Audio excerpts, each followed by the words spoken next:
Welcome to the Knowledge for Men show. Your life will never be the same. Your level of success will seldom exceed your level of personal development. I want to die empty of regret. I want to die empty of my best work. We don't understand who we are. Instead, we're living out somebody else's narrative. What one man can do, another man can do. If it's been done, it can be done again. Being yourself and being your truest, most authentic self in every moment. If it scares you or makes you a little afraid, do it. Follow your heart and your gut. The first stage, I think, is finding you, like finding out who I am today. Stuff will not work. You will have things that fail. Success is when you're a happy, fulfilled person. How do you define success? It's your life, and you are the creator of the movie script that is your life story. Hey guys, every Wednesday, I'm going to be hosting a live online event sharing my biggest lessons in an action-packed presentation designed to help you go from where you are now to where you want to be. I'm helping men break through their biggest limiting beliefs to create the life they want. Plus, after the presentation, I'm going to do an open Q&A where I answer all of your questions. To register for my next event, go to kfmlive.com. Again, that's kfmlive.com. Register now before the event fills up. Hope to see you there. All right, guys, welcome to the show. I'm here with Dr. Ken Blanchard. He's one of the most influential leadership experts in the world. He's also the author of the classic 1 Minute Manager, Raving Fans, and Gung Ho, among many other successful leadership books and management books. Ken, happy to have you here on the show. Well, good. It's good to be with you. How are you, Andrew, today? I'm doing great. I'm about to go on a trip here to Northern California and just enjoying the morning here in San Diego. Ken, let's start off the show with a favorite success quote or some sort of saying that you've lived by that's helped you on your journey. Well, I tell you, Andrew, I have to put it in context. I grew up right outside of New York City, and I went to an interesting elementary school. I was 95% Jewish, and the Jewish holidays, they put us all in one room, and then I merged into a 95% black elementary school that eventually went to the Supreme Court in 1961. And I was a basketball player, and I did all kinds of things. So I won some of the elections as a compromise candidate. But I was elected president of seventh grade. And my dad retired as an admiral in the Navy, but he wasn't an admiral then. But when I came home after I was elected president, I told my dad, I was all pumped up, and he said, "Ken, congratulations." But this is the quote. He said, "Ken, now that you're president, don't ever use your position. Great leaders are great because people respect and trust them, not because they have power." And so that's really a powerful learning for me as a young kid. And that was the beginning of my leadership training from my father, as I said, eventually retired as an admiral in the Navy. Because I think very often people think that leadership's all about them and about their power and all. And he taught me right then that you're nothing without the people around you. And so that's been a really powerful success for me and really permitted me to live in a pretty diversified community right outside of New York and have a lot of opportunities for leadership in student leadership, as well as co-captain the basketball team and all kinds of things. But I always remembered my father saying, "Don't get all hung up on your position, Ken, whatever it is. It's that people trust and respect you, not that you have power." Yeah, I like that. It really brings it back to that human element of being a leader and really connecting with the people around you versus being that quote unquote, that boss. I like that. And so let's dive into how you got started with what you do. I mean, you've written a number of classic books in the leadership and management space. And I'm just wondering, how does one go about that path to writing these books? And what did that journey look like for you in your career? So if you could take a few steps back and walk us through how you got started with all this. Well, it's interesting, Andrew, because when I was in graduate school, I got my PhD at Cornell University. I never thought about teaching much because they said that, I wasn't a great writer, so if I wanted to be around university, I should be an administrator. So my first job out of graduate school, I went to Ohio University as assistant to the dean of the College of Business, Harry Everett. And he said, when I got there, he said, "Ken, I would like you to teach a course. I want all my deans to teach a course." And I had never thought about teaching. but he put me in the management department, and Paul Hersey had just come as chairman of the management department. And so I was teaching a management course, and after a couple of weeks, I came home and I said to my wife, Margie, this is what I ought to be doing. This is really fun. She said, what about the writing? I said, well, we'll work on that. And it was really fun because being in Paul's department, I really got to know him. And through my teaching and my work with him, we got an opportunity to write a textbook together, which I never thought that I would be a writer. But together, we really did a tremendous job. We wrote a book called Management of Organizational Behavior, Utilizing Human Resources. This came out in its 10th edition a year or so ago, and it sells more today than it did then. And so I really was excited about writing, particularly when I could work with other people. You know, I've written now almost 60 books, and my mother used to say to me, when are you going to write a book by yourself? And I always say, well, Mom, I already know what I know. I just love to work with other people, and that was really a powerful thing, to begin a chance to work with Paul and develop our theories together, and I think really get underway in my career, and I think his too. But after our book was coming out, I went to the dean and I said I quit as an administrator. He said, you can't quit. I said, why not? He said, because I was going to fire you because you're a lousy administrator, which I was, because I never liked it. I always thought I should have his job if I had any job. But that began my career. And then I went to the University of Massachusetts and the School of Education and headed up their educational leadership program, and continued to write and, academic kind of stuff, and was promoted pretty early to full professor with tenure at age 35, which people tell me was pretty early. And then I went on sabbatical leave to California. And Paul was out there working, and we were going to work on another edition of our book. And so I went to San Diego. And when we went there, I ran into a group called the Young Presidents Organization, YPO. You have to become president before you're 40 years old. And they do sessions around the world there and all. And I got to do some sessions for them. And I really hit a home run with our leadership stuff. And they said, what are you going to do at the end of the year? I said, I'm going back to the university. And they said, no, you're not. When you're hot, you're hot. You should start your own company. And I said, Margie and I, we can't hardly balance our own checkbook. How are we going to do that? They said, we'll help you.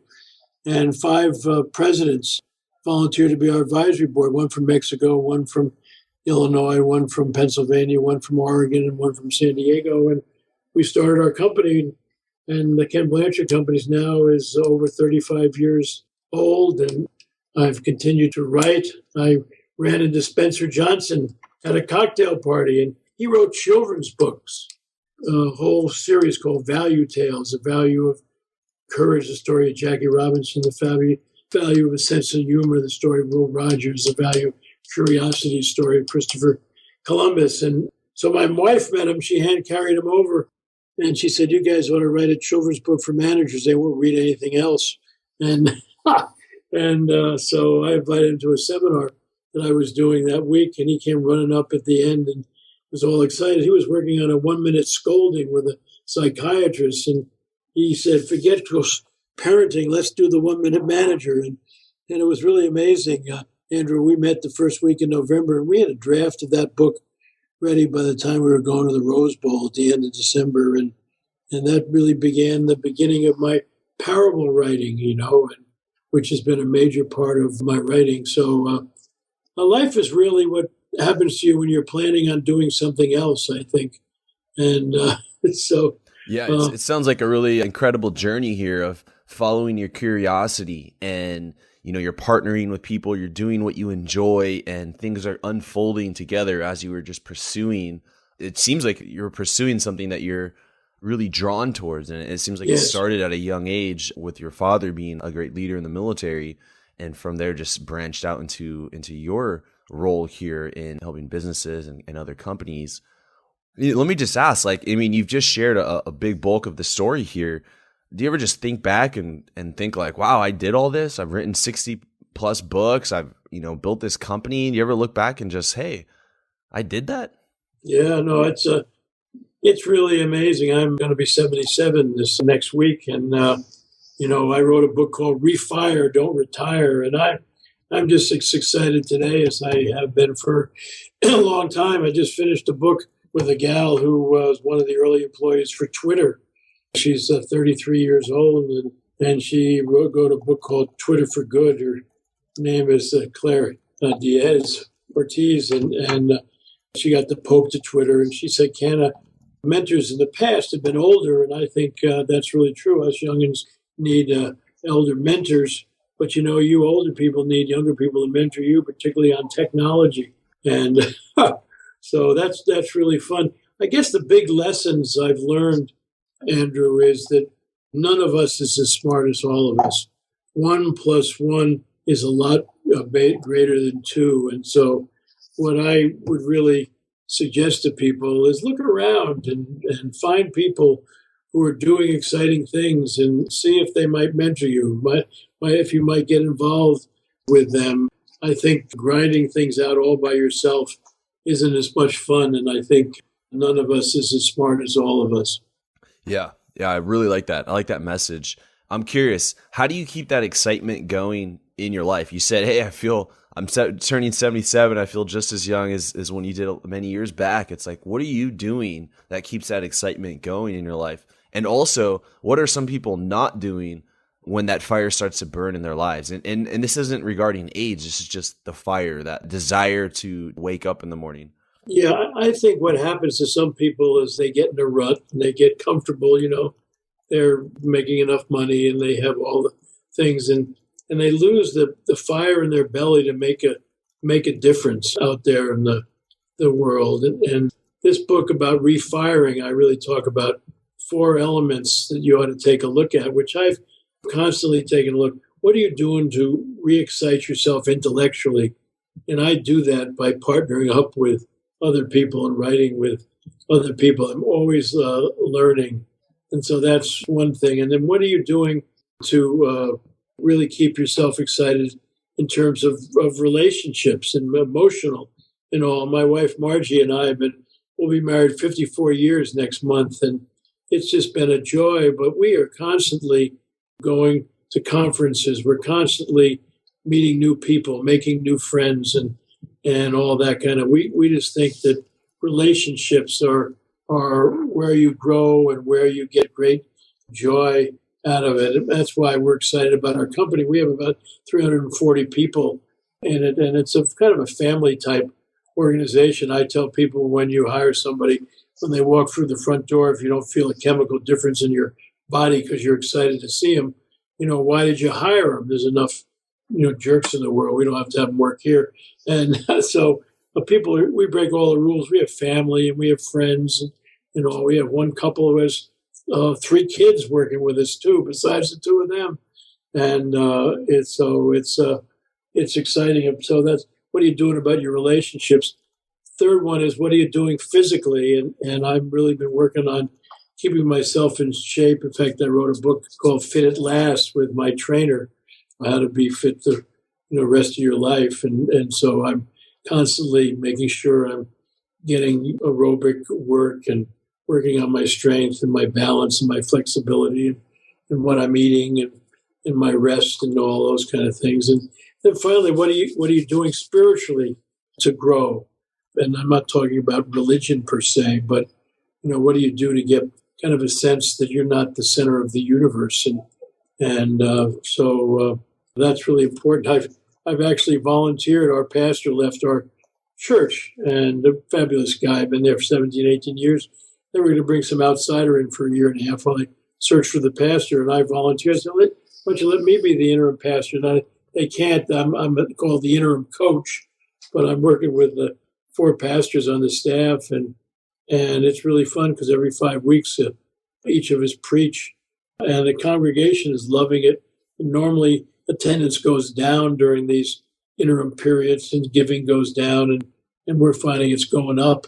So that's really fun. So I'm just growing like crazy, just preparing sermons. I think one of the reasons you don't see great leadership in a lot of churches is if somebody's preparing 40 or 45 messages to the same audience. I mean, how are you going to have time to lead? I remember I wrote a book with Norman Vincent Peale And he had just turned 80 or so, and he had retired as senior pastor at Marble Collegiate Church. And I said, Norman, why did you retire? He said, Blanchard, someday you'll realize it's easier to find a new audience than a new speech.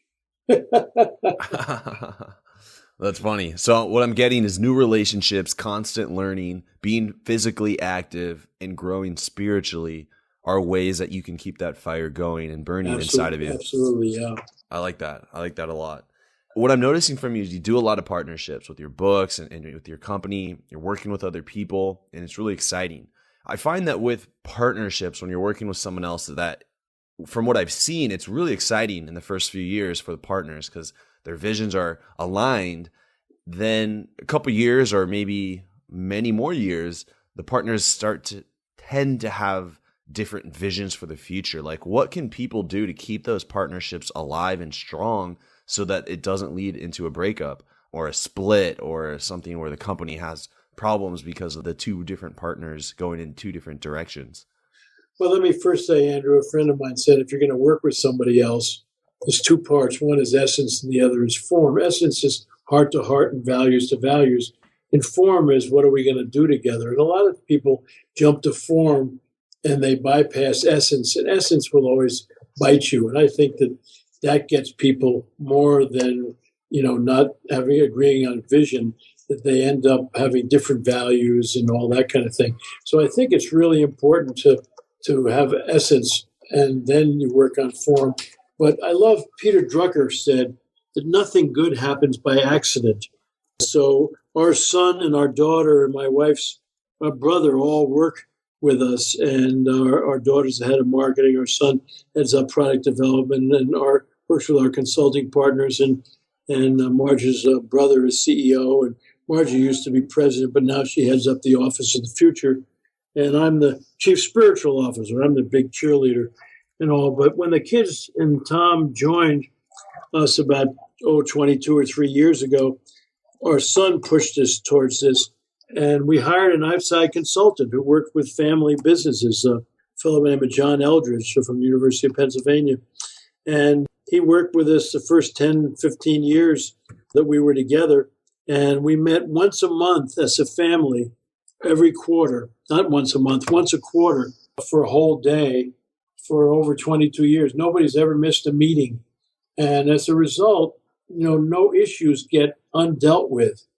And now we have another consultant working with us, and it really makes a difference. And so I think if you want something to go well, as Drucker said, put some structure on. Nothing happens by accident. If you want a good marriage, go have date night once every 2 weeks, and not talk about work of the kids. Talk about your relationship. And if you did that 26 times a year, you wouldn't come home someday and there's a moving van moving all the furniture out, right? Because you didn't know what was happening. And so right. That's what I think. It's continually to communicate with each other so that all of a sudden you don't go, wow, how do we get so far apart? Well, you haven't been meeting. Yeah, I like that. Constant communication and ensuring that those values and making sure we're on the same page. I like that. Question for you. You've been around a lot of leaders and you've seen a lot, and you yourself as a leader, what do you this common phrase here people ask, are leaders born or are they made? Well, I think it's a combination. I think the most important part about leadership is about relationships, and I think it's through people that you get results. And I think people who have some natural skills with people potentially can be good leaders, as long as they don't get carried away and think they're running a country club, because I think Jim Collins had it right in Good to Great. He said great leaders have a both and attitude towards relationships and results. And I think that's what really makes great leaders. And to me, the really great ones are servant leaders. They realize that first you got to make sure you have a clear vision, direction, and goals. That's the leadership part of servant leadership. And the hierarchy's responsible for making that happen. It doesn't mean you don't involve other people. But once the vision, direction, and goals are clear, now you get to the servant part of servant leadership, and you have to philosophically turn that pyramid upside down. So now you're working with your people so that they know that they're really important. To me, Andrew, the great companies say that their people is their most important customer. And once they empower them, train them, love on them, then they go out of the way to take care of the second most important customer, which is the people who use your products and services. And then they'll want to brag about you and become part of your sales force because they're raving fans. And that takes care of the owners and the financial goals and all of those kinds of things. And, people say, well, does that really work? Well, let's just look at the leaders of some fields that absolutely I've worked with them. They apply this. Southwest Airlines, I wrote a book with Colleen Barrett, who was president after her. Chick-fil-A kills everybody in the quick service. I wrote a book with Troy Cathy, the founder. Disney, I've worked continually with them over the years. In the entertainment business, Wegmans, in the grocery business, I've worked with them, and they make a difference. Nordstrom's, in the retail business, every one of them treat their people as their most important customer, and then those people go out of their way to take care of the customers, and that takes care of the bottom line. And while they might not call it servant leadership, that's exactly what they do. Yeah. I like that. And on this topic around, you're naming all these big companies and that surrounded you with such a high level group of people. I'm curious to know what your relationship with money is. When you were younger, were you about the money? Were you trying to achieve these, the house and the car and things? Was there a tipping point for you? And at what point does money become irrelevant in your work? I'm just curious to learn from you about your relationship with money. Well, money is always interesting, but my father, again, was quite an influence. And he said, Ken, if you work hard and you do well, the money will come. But don't do it for the money. Do it to make a difference, And he's an interesting case because he went to Naval Academy in 24, and they didn't need naval officers in 24, so they let him out. And he went to Harvard Business School in January 25 and then went down onto Wall Street and worked with Andy Copper. And then they were grooming him for a vice presidency of National City Bank in 1940. When I was 1 year old, he came home and said to my mother, well, I quit today. She said, what? He said, I quit. She said, do what?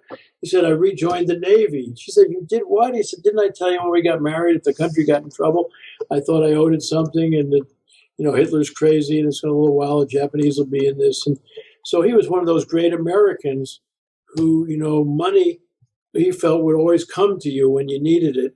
But it wasn't you wanted to make a difference, and he felt he needed to make a difference, and that's why he got back in the Navy. And somehow we always managed. And so money's never been a key driver for me. In fact, I think one of the most important things about making money is the opportunity to use it to help other people. And so I think the whole concept of tithing and generosity and all, that's the book I wrote with Troy Cathy from Chick-fil-A called The Generosity Factor, because they give so much money away to good causes. Mm. And have you seen companies that were about this? They really were about serving first and taking care of their people. And then maybe a new player came in, a new leader came in and changed that and then drove the business down? Well, I think that's important for the whole concept of, legacy planning. And if you look at some of the history of Nordstrom's, the Nordstrom family decided to get out at one point, and all of a sudden the thing took a turn, the service and all that kind of thing. Right. So the Nordstroms came back in, and you have to watch out who's going to take over your company and where they're headed and where they all are. And so that's a whole interesting thing to see. Yeah. So now, aside from professional success, looking at how companies and how they succeed and people can become great leaders, what individually would you say are like the keys to a successful life, a happy life at that too? Well, I was on a program with Tom Landry one time, the great Dallas Cowboy coach, and somebody said to him, how do you stay so calm and so peaceful in a crazy game like football? And he said, well, it's pretty easy. I have my priorities in order. He said, first comes God, second comes my wife, third comes my family, and fourth comes my job. So if I lose on Sunday, I got a lot left over. And he said a lot of people, when they lose a game or they lose a sale or what have you, that's who they are. Okay. And that's devastating. Yeah. But if you know that you have a spiritual side, you have a family side, and a friend side, and then you have a work side, and you need a balance between those. I run into some pretty lonely executives because they've acted like their work is everything to them. And I think they end up focusing on their self-worth as a function of how much money they make, the recognition and power and status. And there's nothing wrong with any of those. But if that's how you determine whether you're worth anything, you're going to have to get more of those. You know, you got more money, you got to get more power, you got more other kinds of things. You end up running for president or something like that. But there's a lot of that going on. Yeah, what people miss is significance, which I think is what's more important in life, which is the opposite of accumulation of wealth, is generosity of time, talent, treasure, and touch. Is not just about money. And opposite of recognition is service, and the opposite of power and status is loving relationships. And because I think that successful leadership is really about love, and we're not talking about a soft love. It's about caring about people, caring about your people, caring about your customers, and caring about really making a difference. And when you do that, I think it really takes care of it.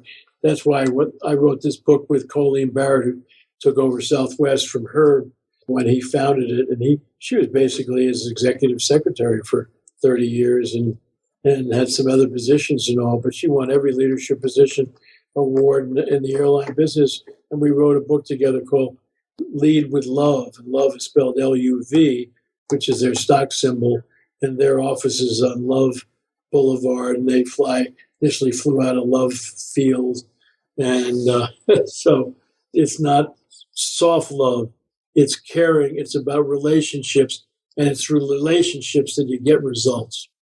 Yeah, that's what I'm getting from you. Is the key thing here is relationships and caring about other people and having a balanced life and not being all in on just me and work. And I'm hearing this again and again from other guests too, and I think it's really just hammering home for the listeners. Well, I think you probably are aware Bob Buford wrote a book called Halftime, and yep, my wife's on Bob's halftime board. He said, I hope you don't mind me taking the brightest member of your family. But that whole thing was about the need for people eventually move from success to significance. And how do you balance those two? My wife has pushed them to say, a lot of women were doing significant work first, raising kids and all, and then they like a little success. But it's that balance between those so you don't get completely out of whack on either side. Yeah. I've interviewed, I think, Jeff Spadafora and Dean Nawalny, I believe it is, who are a part of the halftime. Great things are happening there. So this has been a powerful episode here so far. I want to take it a bit deeper and go into the knowledge round. Ken, just going to ask you a few rapid fire questions here. So Ken, are you ready for the knowledge round? Sure, yes. Guys, after 200 plus interviews, traveling the world, attending dozens of personal growth events, I finally cracked the code on how to unleash the man within. This Wednesday, I'll be sharing my biggest insights on creating the life you want, and I'm doing an open QA with all of you. I'm doing this live event because it gives me a place to connect with the Knowledge for Men community directly versus listening to me. Now you get to interact with me. Register for the next event by going to kfmlive.com. Last week's event was a massive success, so don't miss out. There's limited space available. Again, register for the next event by going to kfmlive.com. Welcome to the Knowledge Round, where the guests will be asked rapid-fire questions to give the audience invaluable pieces of wisdom to help transform their lives. Starting in 3, 2, 1, showtime. My first question for you is, what advice would you give to someone who's feeling lost or unsure of their purpose, lacking that sense of direction in their life? Well, what I would do is go away for a weekend and take a look at it. You might get a copy of What Color Is Your Parachute, or read Halftime, or maybe even hire a consultant or something. Is stop complaining about it, do something, because I think it's important for you to have a sense of where you're headed and what you're trying to do. My purpose in life is to be a loving teacher and example of simple truths that helps myself and others to awaken to the presence of God in our lives, so we realize we're here to serve, not to be served. And I mentioned God because I think the biggest addiction in the world is the human ego. When you act, I think like you're a pretty big deal and all that kind of thing. And so, and then I wrote my own obituary, for my picture of the future. In fact, I made a tape for my funeral. I start off and say, this is the toughest group I've ever worked with. But it's always interesting to say, how would you like to be remembered? Because how are you going to be remembered by that if you don't know what you'd like to be remembered? And then I also developed, and I think you ought to develop, 3 to 5 operating values. My values are spiritual peace, integrity, love, and joy. And then I added physical well-being so that I keep on taking care of myself physically. But you got to go do something about it. Stop talking about it. Yeah, I like that.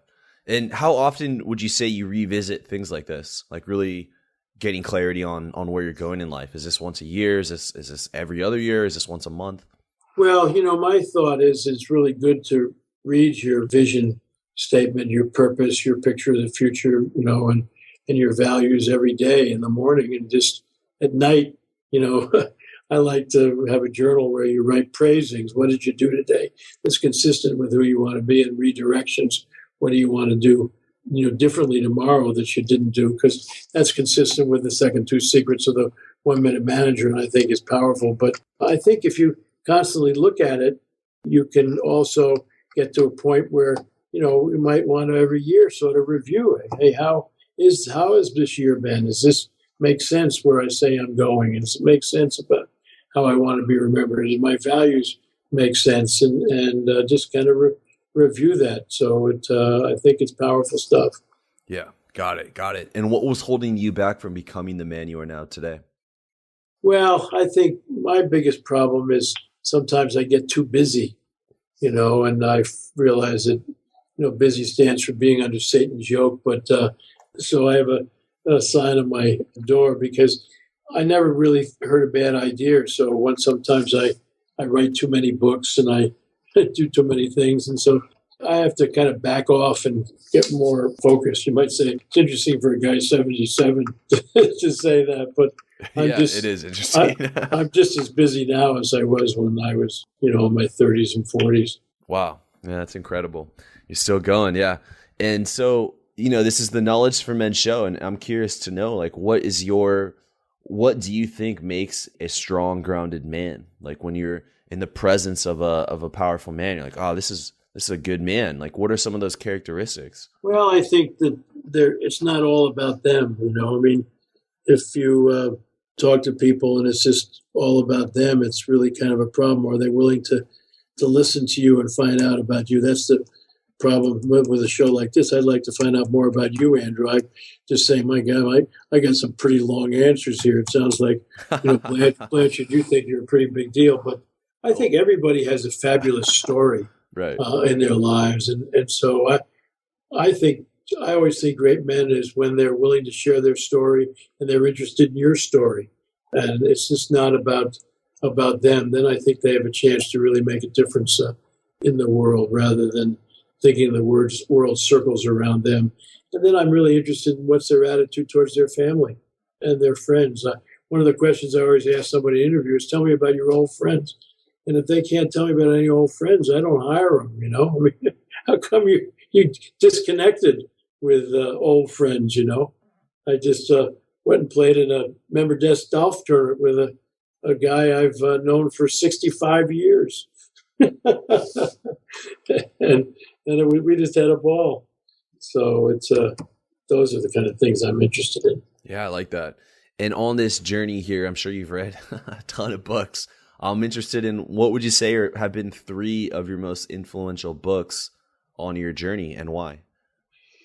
Well, in the last 20 years plus, the Bible is a pretty powerful book. I think it's a really great leadership manual. In fact, I started a ministry called Lead Like Jesus, not to try to convert anybody, but I realized when I started to read the Bible that everything I had ever taught about leadership Jesus did with 12 incompetent guys that he hired. And you wouldn't have hired that lot. And so that's a really powerful book. My father was in the first class that they had in the power of positive relationships. What was his name? 1927. I'm blanking on. I don't know. Yeah, and is it the author of that book? Yes. Yeah. Okay, I could find that positive. So he had me read that book, The Power of Positive Thinking. There's a couple guys here. Oh wait, The Power of Positive Relationships. Thad Lassenack, Chuck Tompkins, Jim Ballard. No, God, let's see. Not Andrew Carnegie, but guys like that. They just sold their company. In fact, they still had a company on that. Well, I'm sorry, I can't remember that. But my dad was in his first class in 1927, and is that Dale Carnegie? Dale Carnegie, yeah. Oh, okay, yeah. All right, yeah. Okay. How to win friends and influence people. That's what it is. So you'll have to edit this. No, it's great. It's great. So your dad was in Dale Carnegie's first class, 1927, and one of the first books he gave me was How to Win Friends and Influence People. And then the reason I got excited about Norman Vincent Peale is he wrote a book called The Power of Positive Thinking. And that had a real impact on me, and so those are kind of the things about the importance of people and how you think about things and all those have always been important to me. Yeah, I like that. Okay, and so this next one here is more of a scenario here for you. And so imagine you had 60 seconds with 25-year-old Ken. If you could picture what he's doing personally, professionally, even in his relationships. And right now, if you could talk to him, what would you tell him to do? And what would you tell him not to do? Well, I look back when I was 25, we had our first kid. And at that time, Scott was born then. And I would say to him, Ken, just remember that Margie and your family and your friends and all are just a key aspect of your life, and keep them focused, and then see if you can find some way to make a difference in the world. I mean, that's what I would probably say to him, And so it's I can look back at those times. That was really fun time. I was in graduate school then, and we were running dormitories then, work our way through school. Marge and I had 250 freshmen that we had, and then we ran a graduate dormitory when Scott was born. So it's fun. Yeah. All right. Yeah, liking that. And so now, even if you have to summarize some of your main points here, that's fine. But what would you say is your philosophy on life and success? Well, I think that success in life is a balance between your spiritual side, your family side, and your work side. And I would also throw in, your physical side. But it's just kind of keeping a balance between making sure that you're stimulated intellectually, your relationships are up to snuff, you're in good physical shape, and, spiritually, the thing I think about the spirituality is not, if I had a wand, I would have everybody in the world give up being right about their religion, because I think that's one of the problems. But I think it's important to have something that helps you get out of your own way and realize that you're not the center of the universe. Yeah. That sounds like almost, the keys to being a successful leader too. Yes, I think so. Yeah, really good. It really is, It's not about you. It's interesting when we talk about servant leadership, we say that there's really three parts of it. There's the servant part, and the elevator speech is it's not about you. The steward part, which is you don't own anything. It's all on loan, and how are you shepherding your people, their resources and all. And then the last is, so that's the steward, and the last is the shepherd, which is that every human being is important. My mother had a wonderful saying. She would say to me, Ken, there's a real hidden gem in every single human being. Dig for it and you'll find it. And she was amazing. I talked about my dad, but my mom, she kind of lived positive thinking and relationships. She was pretty amazing. But I always look for that pearl. And my wife said one of the reasons why she fell in love with me, is I was a member of a fraternity, but most of the fraternity members, they only hung out with each other, and then they picked on people in the other houses. And she said she'd go to meet people in all these different houses, and she would mention my fraternity, and they'd say, well, the only one over there I really like is Ken Blanchard, because he doesn't just hang out there. He's just fun. He's out there with a lot of people and all. And she always felt that I was out there looking for the she said, you had a lot of odd friends. So, all right. People are fascinating, I think. Yeah, I'm getting that from you. Like, you really, to be a good leader, you got to really want to enjoy people. At least, yes, for put sure. People in front of you. It's not about you. It's about the people. Maybe that's going to be the title of this episode. Yeah. All right. That concludes the knowledge round there. And so what's exciting you now today? What are you looking forward to in this year? Well, I'm certainly looking forward to what happens when we, get a new pastor and that we have created I've revisioned the church and created a whole new management system and all. And it's just some kind of fun to see what happens with that. Also with our company, it's a legacy planning, with our kids and Marjorie's brother and the people in the company. I'm anxious to see what happens there. I'm anxious to see what's happening with our ministry, with Lead Like Jesus around the world. We find that everybody around the world loves Jesus. They don't necessarily like Christians because there's too many Pharisees in Christianity, judgmental about other people, right. forgetting about the love. And I'm just excited about every year. I'm just hoping I can hang in there. Norman died quietly in his sleep at 95, and so that'll give me a few more years if I can get up there. And his last speech was at 93, and we would help him up onto the stage, and he would get up there and he would suddenly become 30 years younger and flail in his arms. And it was just wonderful to watch. And his wife, Ruth, who was an amazing person, she died at 101 a couple of years ago.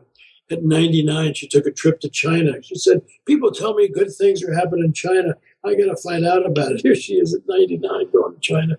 And so I hope that I'm just as interested in learning and growing and all, not only this year, but next year and the year after. So life is still exciting. Yeah, that's really good to hear. And I remember we spoke on the phone several months ago, and we were kind of talking about this topic. You shared that Norman Vincent Peale had passed.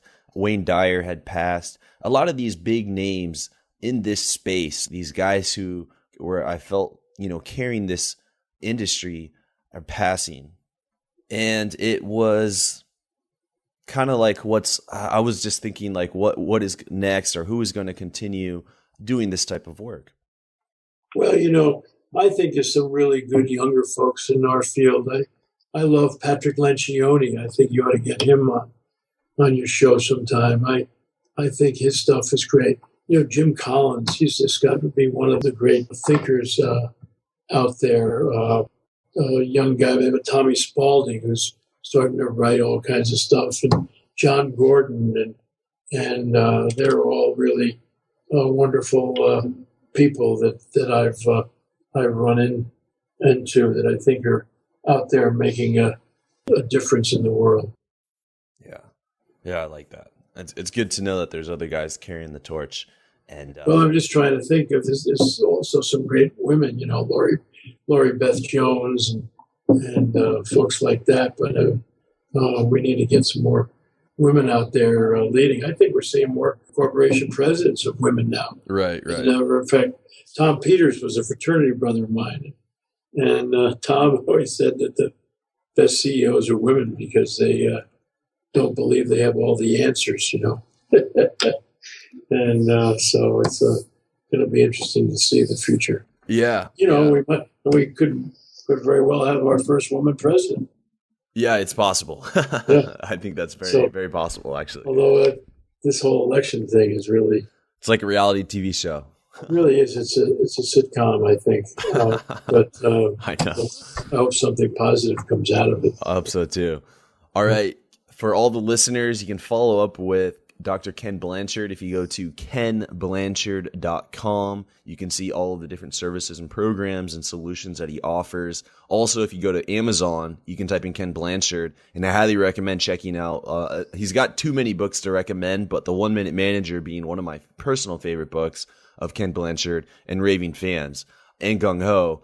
And I can keep going, but just go to Google. You know, we just rewrote the 1 Minute Manager. I saw that. Yeah, I saw the new 1 Minute Manager to update it. So it's really been fun. That's doing well. Yeah. And you partnered with Spencer Johnson. Yeah. Move My Cheese. You're always partnering. I'm seeing it across all your books. He and I wrote the 1 Minute Manager together before he got into cheese. So he was the children's book writer. Yeah, got it. That's right. All right. And so for all the listeners, go to Amazon, type in Ken Blanchard. There you go. All the books are there.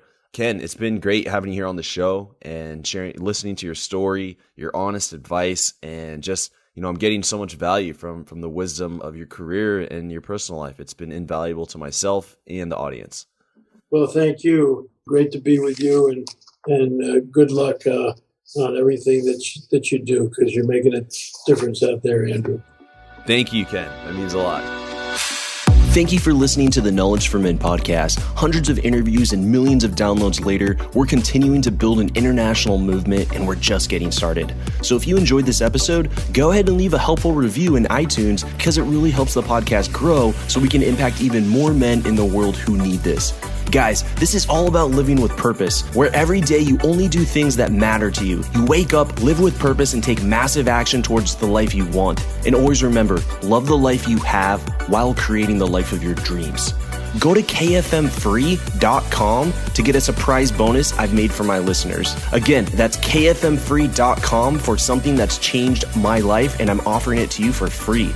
Also, check out my Amazon best-selling books that I've written for you to help you crush life at kfmauthor.com. Again, that's kfmauthor.com to see all the books I've created to help you break through in life. This is your host, Andrew Farabee, founder of KnowledgeForMen.com, and I'll see you in the next episode.